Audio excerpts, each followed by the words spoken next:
Shalom sahabat motivasi rohani, kami hadir kembali untuk memberikan motivasi-motivasi rohani dan menyanggah ajaran-ajaran yang sesat.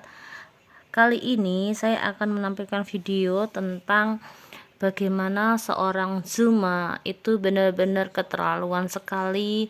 Memang bukan kali ini aja sih, tetapi memang seringkali mempelintir firman Tuhan, Alkitab, diputar balikkan ya. Jadi kayak benar-benar dia ini menodai sekali, menista agama Kristen, dan ini yang perlu kalian tahu. Dan sebagai seorang yang seharusnya dia ini orang muslim harusnya lebih banyak membahas tentang keislaman, tetapi kenapa justru dia membahas tentang kekristenan. Tetapi tidak apa-apa, dia adalah orang yang rajin membaca Alkitab. Semoga saja Tuhan memutarbalikkan hidupnya sehingga dia menjadi Paulus masa kini ya. Tetapi sebelumnya kita akan mendengar dulu ini.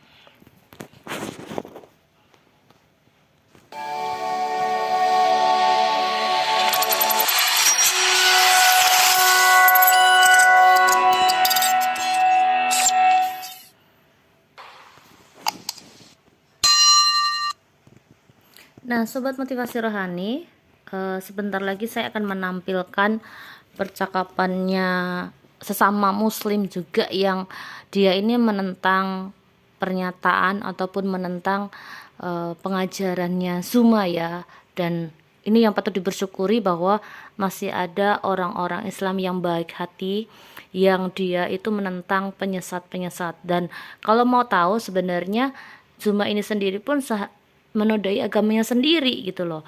Dan dia itu sebenarnya juga menunjukkan Islam itu seperti apa gitu loh. Nah, saat ini kita akan mendengarkan ya percakapan mereka. Teman-teman bisa menyimaknya.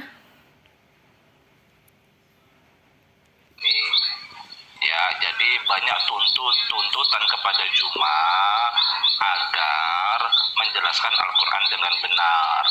Ternyata dia berdalih begini, saya ini bukan ustadz katanya, saya ini bukan kiai, jangan kalian harapkan saya seperti ulama, seperti ustadz. Artinya kan dia mengklaim bahwa dia itu nggak mengerti Quran sebenarnya. Terus dia bilang, aku ini kan baca Bible karena bahasa Indonesia pun, katanya begitu. Ya gitulah intinya Bang Topik. Tapi ternyata dia membacanya pun salah ternyata ya. Saya juga baru tahu. Gitu Bang. Nah itu Bang, jadi ini gini Bang ya, di Keluaran 23 itu sekalipun dia bukan ustadz ataupun sekalipun dia tidak memahami Al-Qur'annya, seharusnya tidak sepantasnya dia sebagai seorang muslim yang berani menafsirkan Alkitab, bukan hanya sekedar menafsirkan tetapi dia benar-benar mengganti ayat Alkitab itu bertolak belakang. Nah, teman-teman, kita akan lanjutkan ya. itu tertulis demikian Bang. Coba aku baca ya.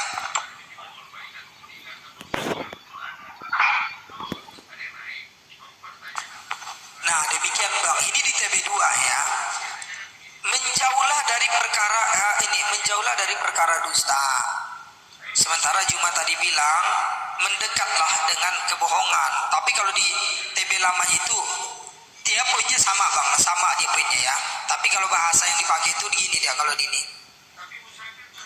Tunggu bentar. Coba kita dengar. Sebab aku tidak akan kali ini Zuma benar-benar terciduk memutar balik ayat Alkitab. Memutar balik. Mari kita cek sama-sama. Keluaran 23 nomor 7 sampai nomor 8. Keluaran 23 ayat yang ke-7 sesuai perkataan Zuma.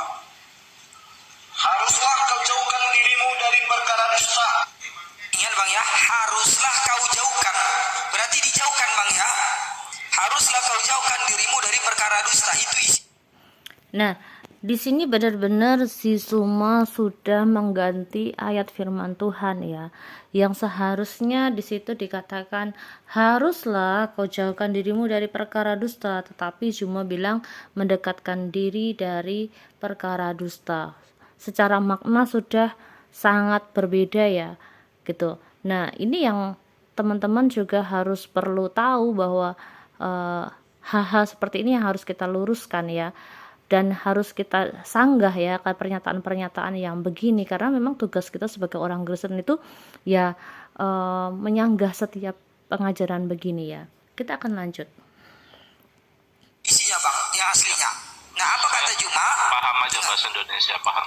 Lanjut, Iya. Bang. Haruslah kau dekatkan dirimu kepada perkara bohong. Apa dia bilang bang? Haruslah kau dekatkan dirimu dengan perkara bohong. Dari perkara bohong. Dari perkara bohong. Oh. Tadi jauhkan atau belakang, dekatkan tadi bang? Iya betul. Bertolak belakang berarti ya. Bertolak belakang, ini kan kurang ajar ini kayak gini nih. Nah, temannya sendiri aja bilang dia kurang ajar ya sesama muslim ya. Maksudnya apa coba bang? Dan Aku mau Daud tanya ini dulu, juga Tuhan menentang logika, juga apa yang dikatakan bisa Zuma ya. sedetail itu ya, bisa paham gitu ya. Aku pun karena dapat ini gini, kita kan teman-teman kita ada juga yang memang khusus cari-cari kayak gini. Nah ini kebetulan memang ada yang dapat itu seperti itu. Nah coba ini belum selesai bang ya, masih ada sambungannya. Sambungannya masih ayat 7 dengan Lanjut Tidak Bang. bersalah dan orang yang benar tidak boleh kau bunuh. orang yang tidak bersalah dan orang yang benar tidak boleh kau ambil nyawanya, begitu poinnya bang ya. Orang yang tidak bersalah dan orang yang benar tidak boleh kau bunuh, begitu. Nah tapi cuma bilang apa? Coba kita dengarkan. Orang yang tidak bersalah dan orang yang benar harus kau bunuh.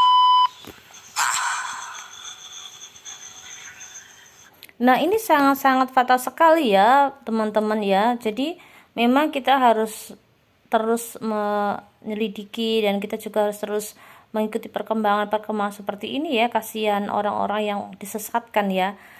Kita akan lanjut lagi. Dia bilang orang yang tidak bersalah dan orang yang benar haruslah kau bunuh. Padahal tadi janganlah kau bunuh. Bertolak belakang berarti ya, bertolak belakang lagi ya. Iya.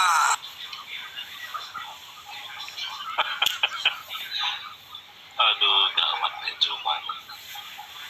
Berarti pantas saja saudara-saudara Kristen tuh ngamuk-ngamuk sama Juma ya, Bang Hos ya? Ya ngamuk lah bang, aku aja ada gitu aku marah. Tapi kalau sekarang kalau ada nanti orang Kristen pelintir Al-Quran, mau gimana aku mau marah coba? Alasannya ada. Cuma aja pelintir katanya, mau gimana gua coba? Aduh, aku nggak bisa ngomong lagi nih Bang, logika ini. Teman-temannya sendiri aja nggak bisa ngomong dengan sikapnya Zuma ya. Marah, apa mau marah? Sementara di kita ada yang bilang gitu bang. Iya, jadi saling mempelintir. Juma. Teman-teman, kita akan baca dalam Matius 18 ayat 7. Celakalah dunia dengan segala penyesatannya. Memang penyesatan harus ada, tetapi celakalah orang yang mengadakannya. Ya, kita berdoa saja supaya Zuma mendapatkan roh Tuhan ya. Dia mau digerakkan oleh Tuhan ketika dia membaca firman Tuhan, itu ada Roh Kudus yang menghampirinya sehingga dia bertobat ya, tidak lagi mengadakan penyesatan. Dan ini benar-benar sudah menyesatkan orang ya, bukan hanya menghujat, bukan hanya mempelintir, tapi benar-benar dia menyesatkan gitu ya. Dan benar-benar firman Tuhan itu diganti ya. Kita akan lanjutkan apa yang kata mereka ya. Cuma mempelintir, nanti teman-teman Kristen mempelintir, balas-balesan Bang, logika. Nah itu Jadi yang saya ini kan bang. ya, memperkeruh keakraban sesama. Benar apa yang negara. dikatakan Bang Trut ini, The Truth ini. Memperkeruh keakraban sesama warga negara.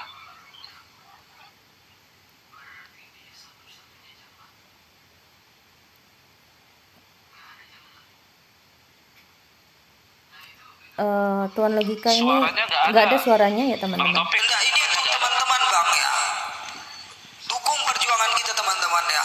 Supaya orang-orang seperti ini memang harus berantas secepatnya. Nggak bisa kita kasih kendor orang-orang kayak gini. Ya, berarti gini kan Bang Hos. Kita, walaupun kita sesama muslim, pengikut Nabi Muhammad, Juma juga muslim, bukan berarti Juma sesama muslim dia salah kita bela kan, maksud Hos gitu kan. Bukan berarti dia sesama muslim kita bela kan Bang, maksudnya begitu kan Bang Hos. Kalau salah ya salah kan gitu. Ya, paham, Betul, paham, betul, betul, paham. betul. Itu Ya. maksudku itu. Kita nggak ada membela orang yang walaupun seagama, tapi kalau dia salah nggak boleh kita Nah, ini bela-bela. bagus sekali ya mereka ya. Tapi tunggu dulu bang, aku 2 kali ini dapat pelanggaran, teman-teman ya. Nah, teman-teman kalau mau dilihat dari 2 orang ini mereka bagus sekali ya. Mereka benar-benar memiliki jiwa nasionalis dan kita sebagai orang Kristen memang penyesatan itu harus ada, tetapi celakalah orang yang mengadakannya.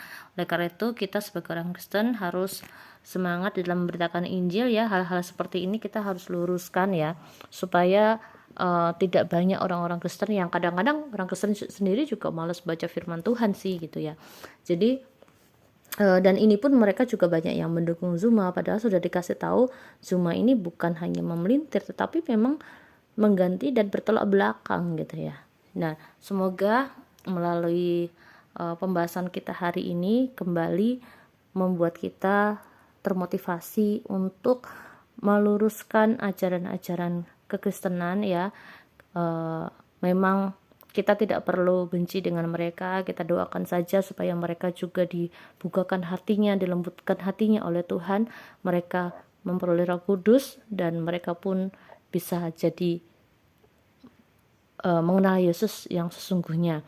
Karena kalau dulu Paulus pun bahkan dia sebagai seorang membenci Yesus, bahkan menganiaya Yesus disebutkan di situ, tetapi tidak yang mustahil bagi nama Tuhan kalau Tuhan bisa memutarbalikkan fakta ya. Bahkan ada banyak orang yang mereka membenci orang Kristen, mereka membunuh, mereka membakar gereja dan segala macam, tetapi ketika Tuhan menangkap mereka, mereka menjadi pemberita Injil yang luar biasa. Kita doakan supaya semua ini benar-benar mau bertobat, dijamah oleh Tuhan, dijamah oleh Roh Kudus, dan kita patut bersyukur masih ada orang-orang Islam yang baik yang seperti mereka berdua ini. Kita juga patut mendukung supaya di Indonesia ini tidak terjadi kekacauan. Oke, Tuhan memberkati kita semua. Sampai bertemu kembali di video selanjutnya.